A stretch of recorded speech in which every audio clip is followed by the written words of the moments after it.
What is up, guys? Welcome back to Wrestling Crossroads. As always, one half of your dynamic duo, Twisted, alongside Brother Pyro. What's up, guys? And we are here to recap Crown Jewel. This is what, the 8th event we've had in Saudi? Yes. 8th event had in Saudi Arabia. 4th or 5th Crown Jewel, I believe? 4th Crown Jewel. So, I mean, We've had 4 Crown Jewels, 1 Elimination Chamber, the Greatest Royal Rumble. So that, my math, hold on, 4, and what, 2 Super Showdowns? I believe so, yeah. Something like that? So seems to obviously be a thing that they're just going to continue doing. I mean, I thought it was for like the small time being, but it seems to be working out for them relatively well. So, I mean, I'm kind of okay seeing. If it ain't broke, don't fix it. I And these guys so. are getting paid!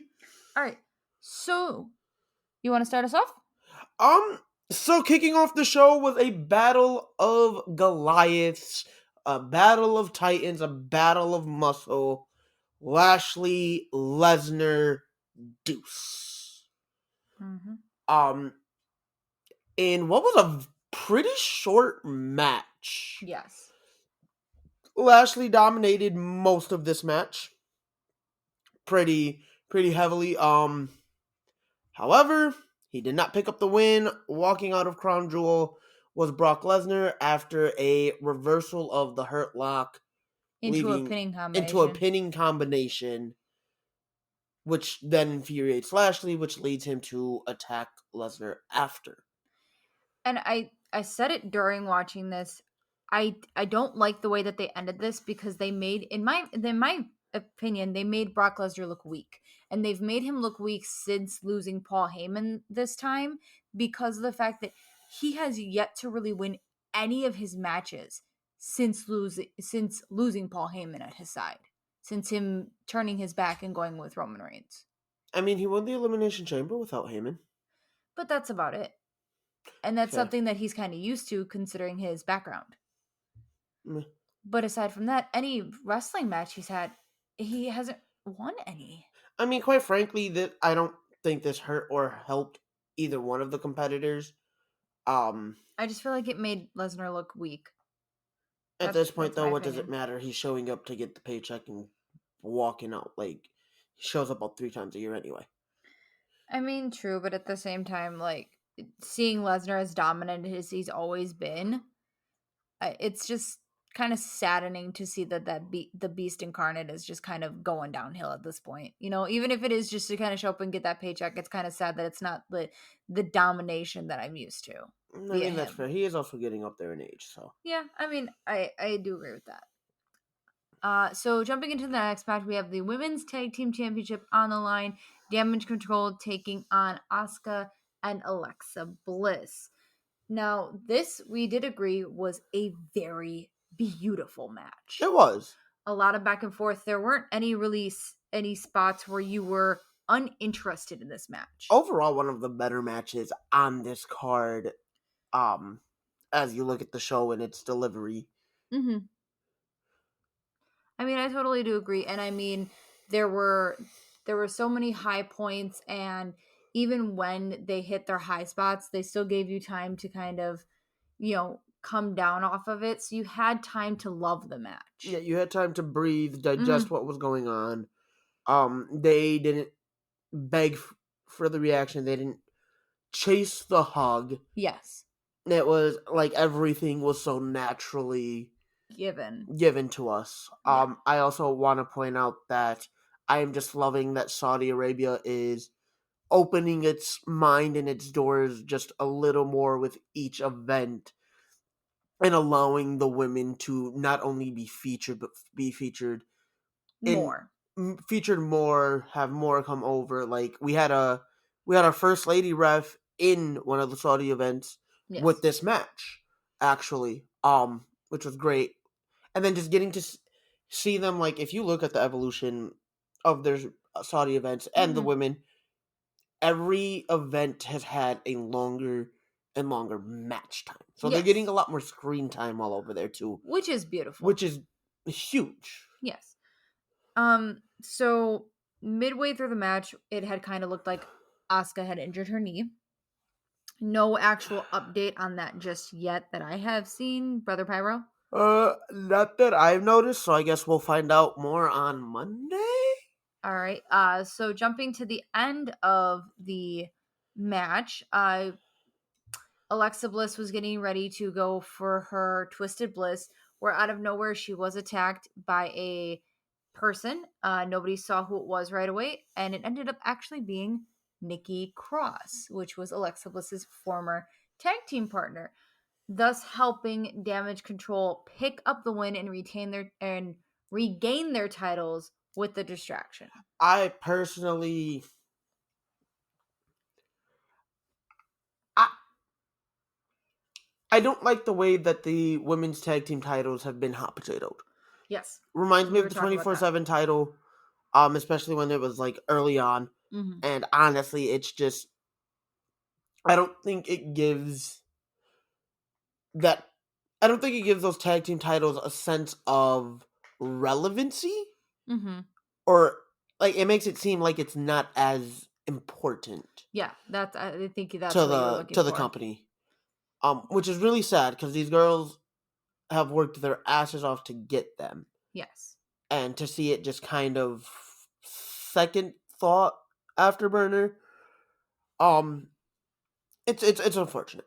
it really is. Um, but I mean, hot potatoing yet again to a team.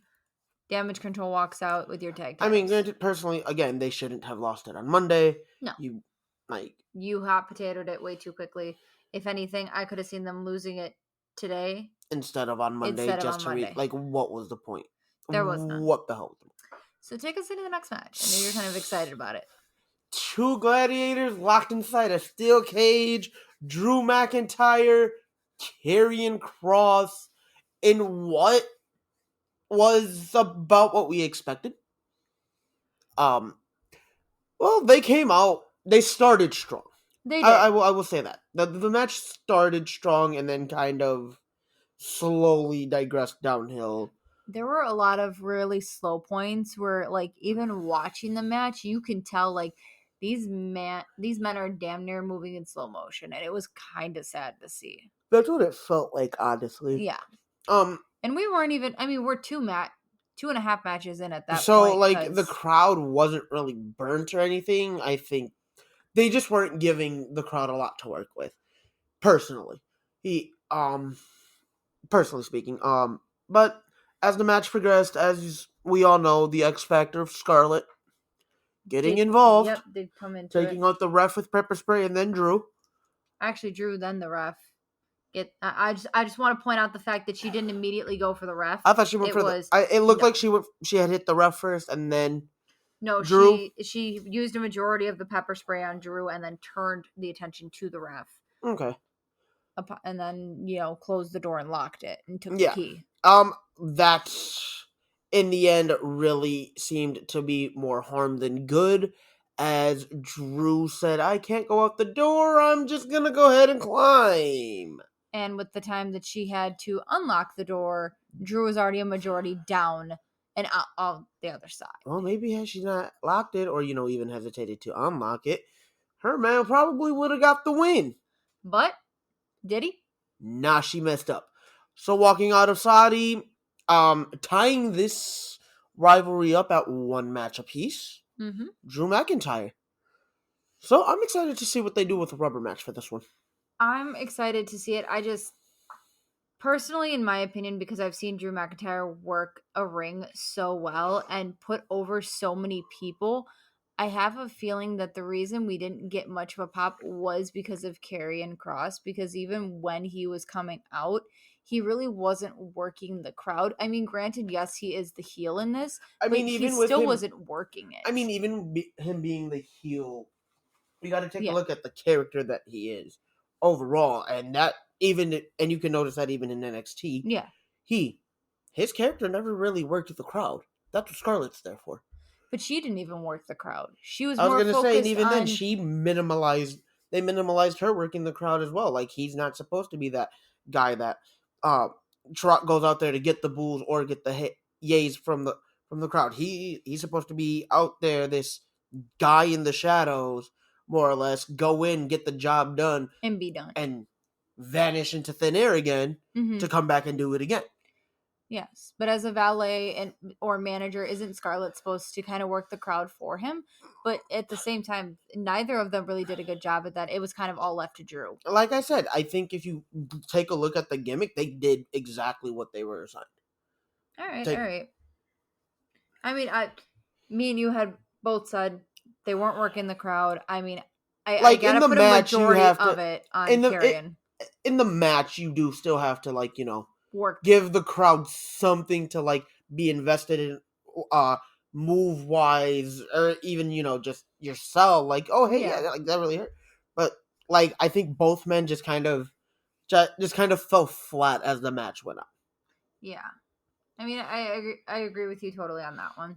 So, jumping into the next match, we have the OC taking on the Judgment Day. Now, in what we were hoping to finally be an end to this, unfortunately, just continued the death and it just in keeps our coming.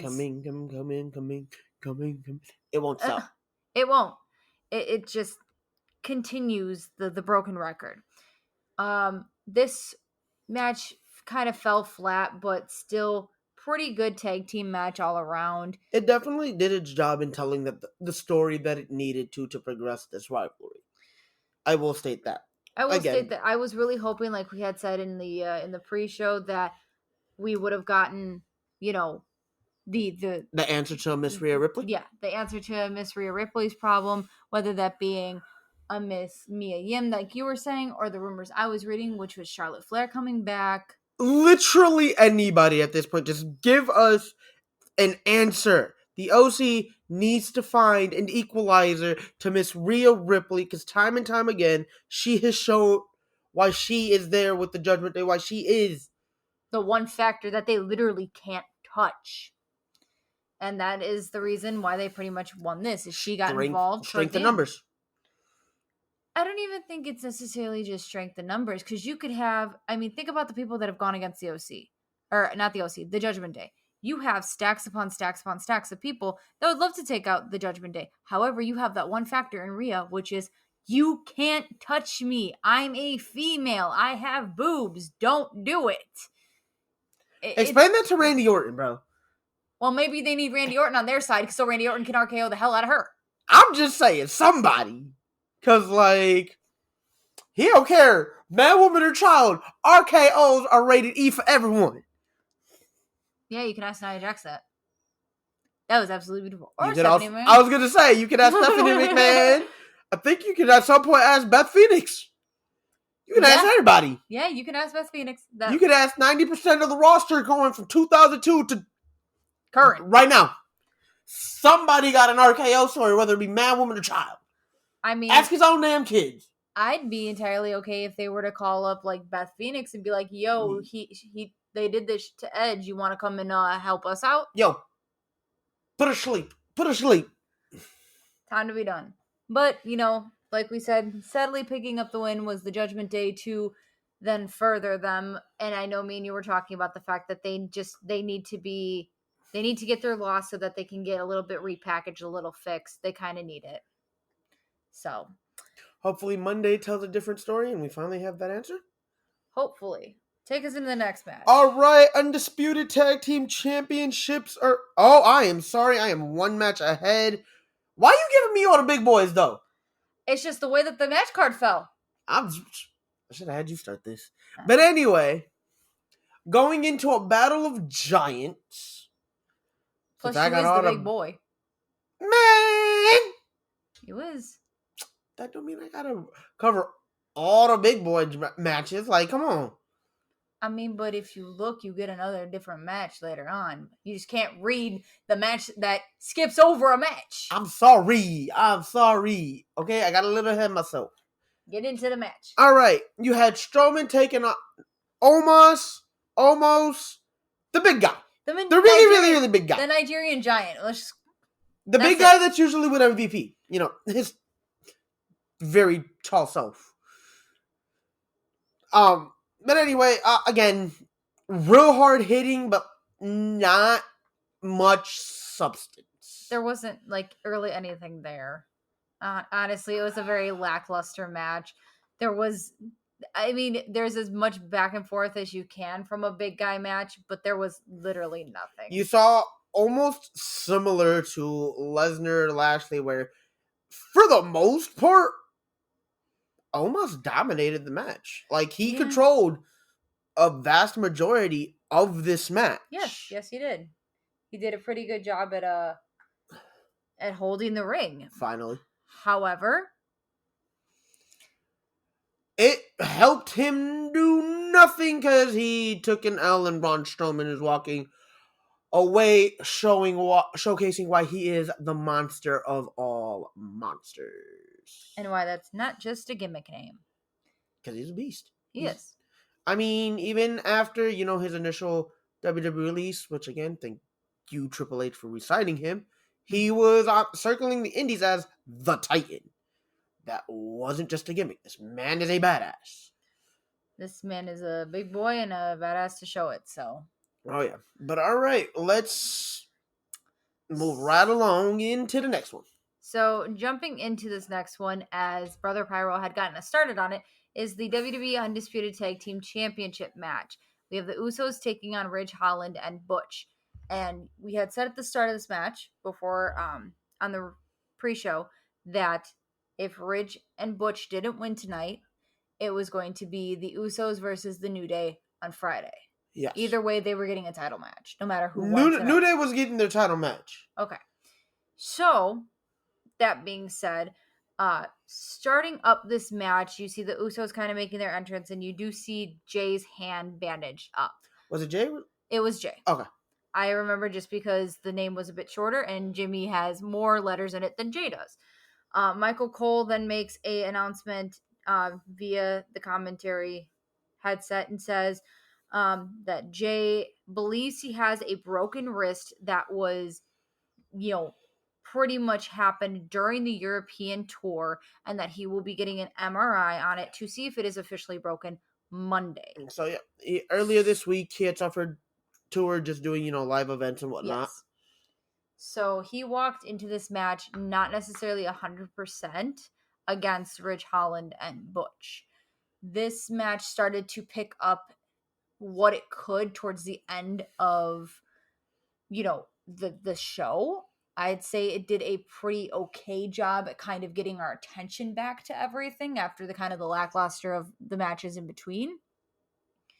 But still wasn't great, but it was better than, the few matches sandwiched in between. Yeah, a lot better than the matches previous, but again, didn't really do anything justice. We know that these men can all work beautifully better than they actually did tonight. However, I do understand the, quickness of the match to get Jay not to be, not to further aggravate the injury.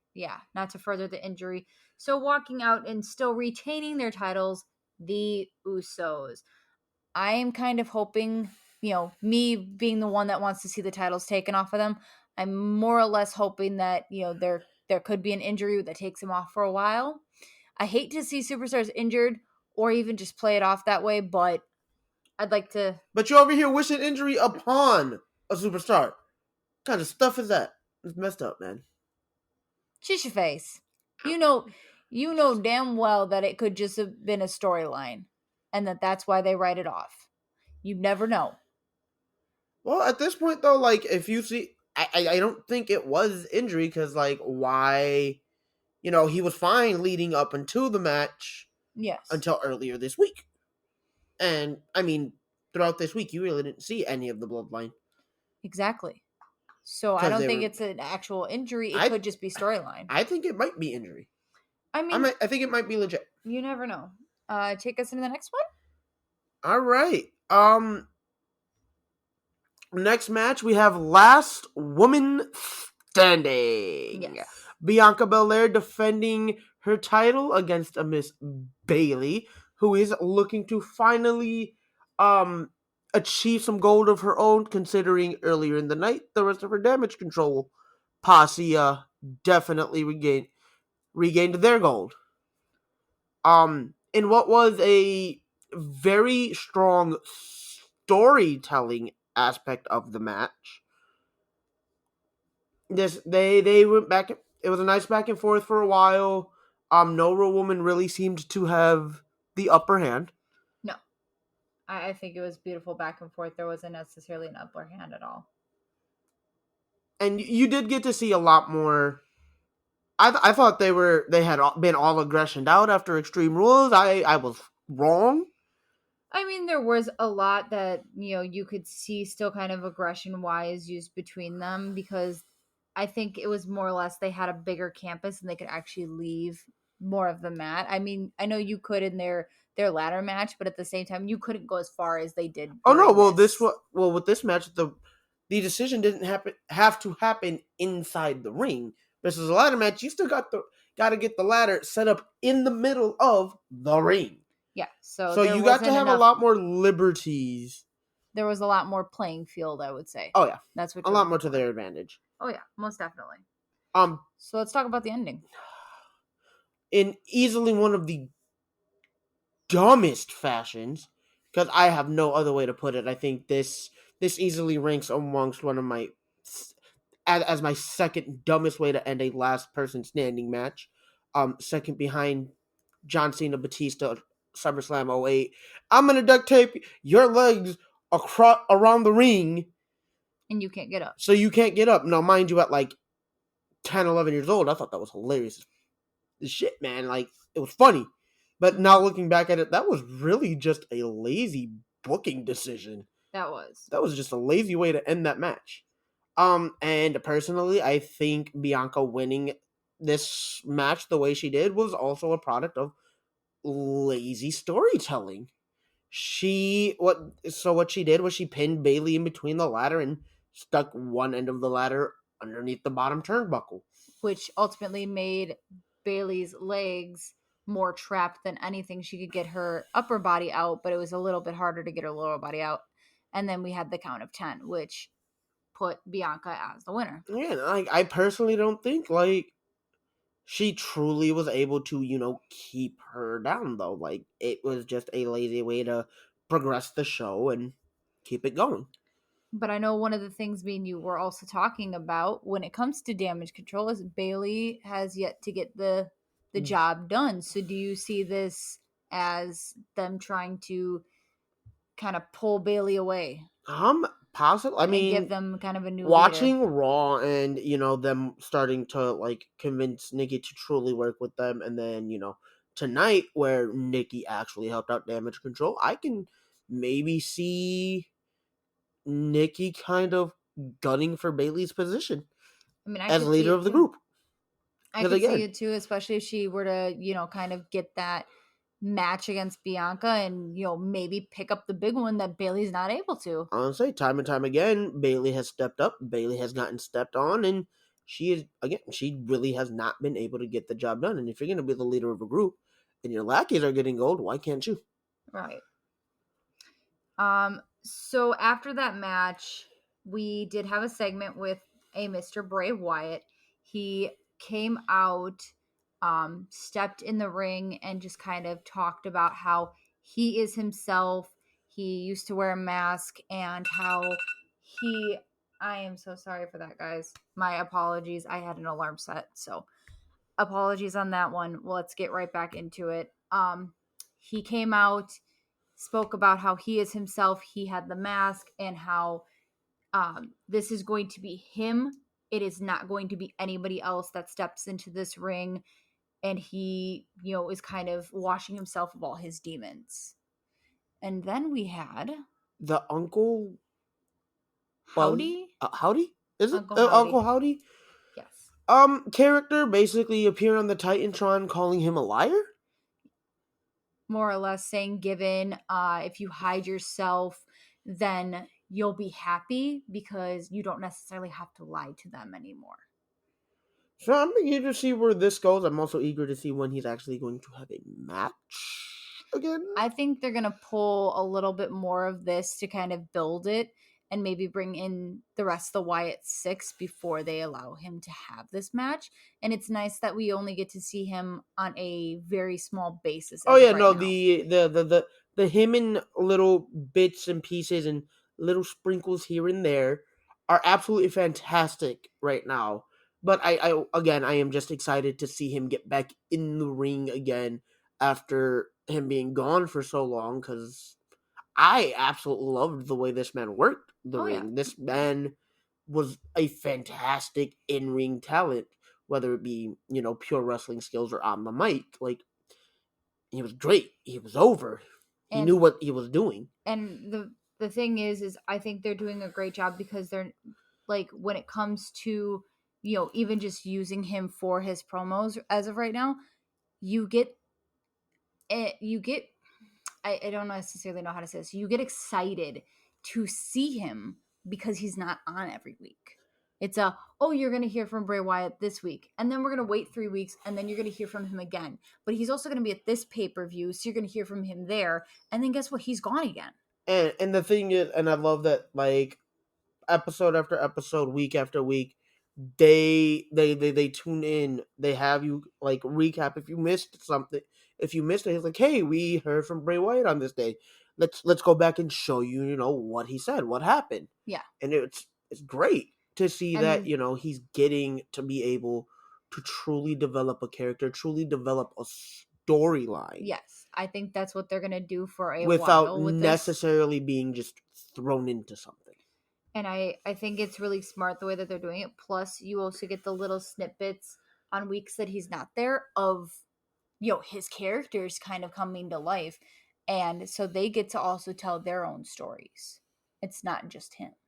Yeah, no, I love it. Even if it's just a little snippet of, like, seeing that there's going to be a new one. It's great because it still gives you time to look forward to the next time he's going to be on TV. Yeah, like I said, I'm really excited to see how the Wyatt Six develops, how Bray Wyatt develops, how Uncle Howdy develops, And just the rest of them what in general. really is going to happen with him. Yes.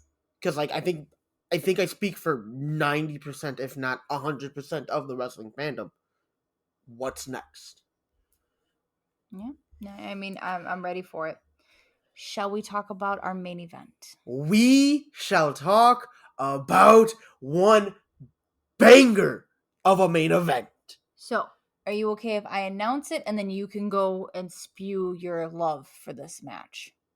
How does that sound? All right. So, our main event, WWE Undisputed Universal Championship on the line. Can Logan Paul break the 797-day reign of Roman Reigns? Why don't you tell us about the match, Pyro? Oh my god, where do I start? Go wherever. Because this match was not what anyone was thinking. Oh no, not at all. Whatsoever. Like, Logan Paul took Roman to the absolute freaking limit. He did to Roman what he did to Floyd Money Mayweather. He let you know he wasn't going down without a fight. No, and one of the things that you had pointed out in the middle of this match was when Logan Paul would pin Roman, it was a consistent damn near 3 every time. 1, 2, slide a piece of paper under that ref's hand style close. Like, it was by a hair that Roman was able to save his own ass. But anytime he went to pin But for the majority of the match, and Roman definitely had more pinfall attempts than Logan did. But every time he went to pin Logan, quick 1 count and kick out. Quick 1 count, kick out. 1 kick out. And it's not like what? It's not like he didn't sell it either. No, this man was legit telling a story. You can tell how bad this man wanted to walk out of Saudi double freaking champion. Oh yeah. Whew. So, getting into the love. I'm sorry, like, this man, I will not lie. We talked about this on the kickoff show. I thought I had one image in my head about this match. Logan Paul was going to bring in 30 million plus Social media followers and listeners, bring more eyes to the product just to help them out. Yeah. I thought he was going to help WWE create more fandom for their product, more fandom for Roman Reigns. That he not only did he bring that for everybody involved, but I think he used his platform to truly elevate what is already a polarizing moment and figure and sport Yes. of pro wrestling. Because this man just could not have done any freaking better. Yes. I agree. I entirely agree.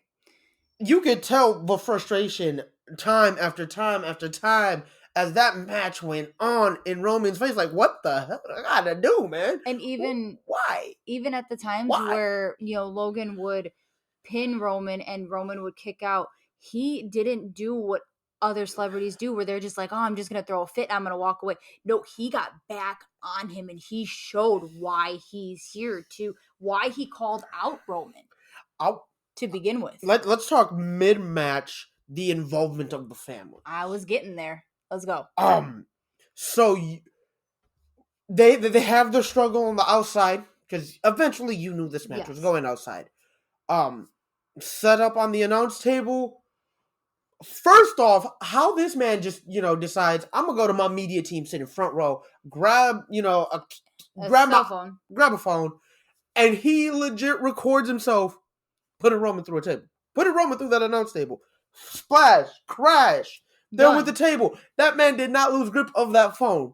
So, please, TikTok, YouTube, just go watch. Because it was great. You hear Logan tell him, you about to go for a ride. Out come the Usos. Logan wanted nothing to do with it. They get into it with two members of his media team. Mm-hmm. Out comes Jake Paul.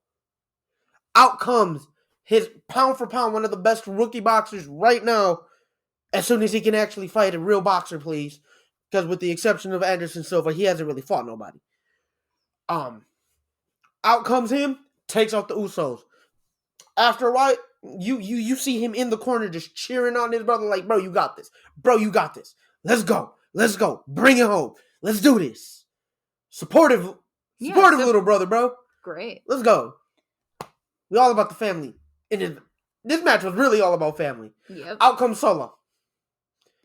That match was broken up by security and officials and refs, and they didn't even get a chance to hit each other. They didn't even get a chance to fight, man. I wish I would have been there, because I real life would have been, let them fight. Because I wanted to see them throw hands. Me and you were talking about wanting to see Jake Paul and Solo Sikoa just go at it, man. I think that would have been beautiful. It would have been great.